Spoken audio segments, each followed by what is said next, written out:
अस्सलाम वालेकुम स्टूडेंट्स, कैसे हैं आप सब। आज का ये लेक्चर हमारा अनस्ट्रक्चर्ड प्रोग्रामिंग लैंग्वेज और स्ट्रक्चर्ड प्रोग्रामिंग लैंग्वेज के ऊपर है।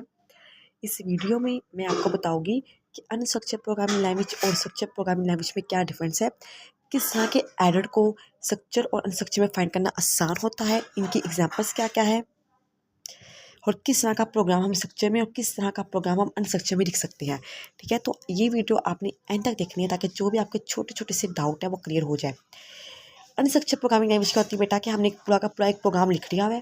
ठीक है ना, एक हमारा प्रोग्राम था, हमने पूरा का पूरा प्रोग्राम लिख लिया है। मीन्स कि हमने अपने प्रोग्राम को फंक्शंस में छोटे छोटे फंक्शंस में डिवाइड नहीं किया। ठीक है ना, छोटे छोटे फंक्शन में हमने अपने प्रोग्राम को डिवाइड नहीं किया।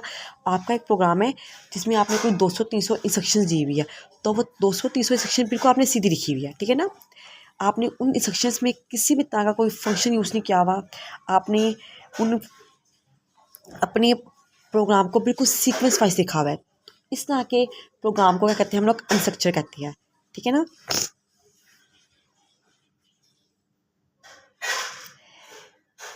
अगर मैं इसके आपको एग्जांपल दूँ, फॉर एग्जांपल अगर मैं आपको इसी बुक में से इसकी एग्जांपल दूँ,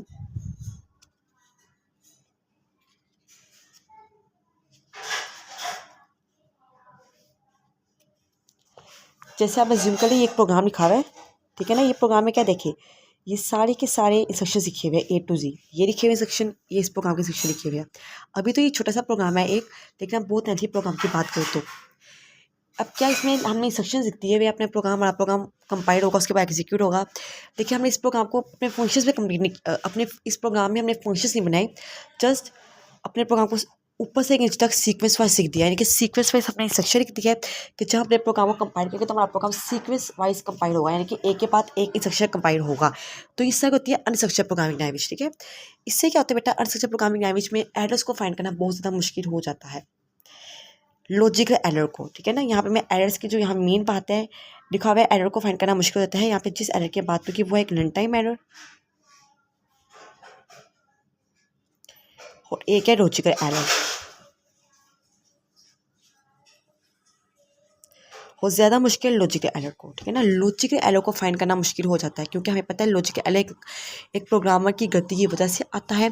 जब एक प्रोग्रामर ने 100-300 लाइन का कोड लिखा हुआ है, ए टू जी कोड लिखा हुआ है, उसके कोई फंक्शन नहीं बनाए, उसको कोई फंक्शन अपने प्रोग्राम के नहीं बनाए, जब देखेगा उसकी आउटपुट उसकी रिक्वायरमेंट के मुताबिक नहीं आए तो वो अपना ऊपर से एक इंच तक प्रोग्राम देखेगा। तो लॉजिकल एरर को फाइंड करना अनस्ट्रक्चर्ड में बहुत ज़्यादा मुश्किल हो जाता है। ठीक है ना, इसकी जो एग्जांपल है वो क्या, ये असम्बली लैंग्वेज में हम स्ट्रक्चर प्रोग्रामिंग लैंग्वेज का यूज़ करते हैं, बेसिस में, कबोर्ड में, फोर्ट्रान में, मशीन कोड में हम स्ट्रक्चर प्रोग्रामिंग लैंग्वेज का इस्तेमाल करते हैं। अगर हम बात करें स्ट्रक्चर प्रोग्रामिंग लैंग्वेज की, तो स्ट्रक्चर प्रोग्रामिंग लैंग्वेज में क्या होता है कि हम अपने प्रोग्राम को डिवाइड कर देते हैं। ठीक है ना, हम अपने प्रोग्राम को छोटे छोटे फंक्शंस में डिवाइड कर देते हैं, जिससे क्या होता है कि हमारा प्रोग्राम ईजीली, अगर हमारा प्रोग्राम में एरर्स आए तो हम ईजिली अपने प्रोग्राम के एरर्स को फाइंड आउट कर सकते हैं। अगर मैं इसके आपको एग्जांपल दूँ, जैसे हमारे पास एक प्रोग्राम लिखा हुआ है यहाँ पे।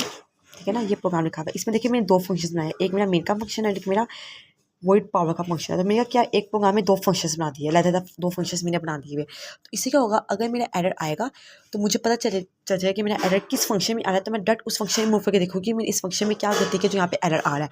अगर यहाँ भी बात की जाए लॉजिकल एरर की, तो लॉजिकल एरर को फाइंड करना बहुत ज़्यादा आसान हो जाता है कंपाइलर के लिए, सॉरी प्रोग्रामर के लिए। ठीक है,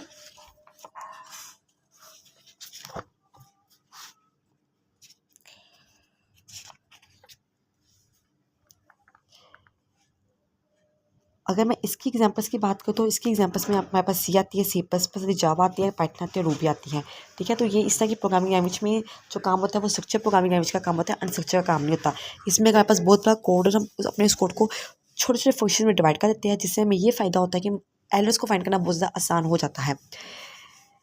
अगर हम बात करें, हमारे पास अनस्ट्रक्चर प्रोग्रामिंग लैंग्वेज सीक्वेंस में होता है, सीक्वेंस वाइज लैंग्वेज होती है कि हर एक लाइन के बाद नेक्स्ट लाइन क्या कहते हैं कंपाइल होगी। ठीक है ना, 1 बाय 1 हर लाइन कंपाइल होगी।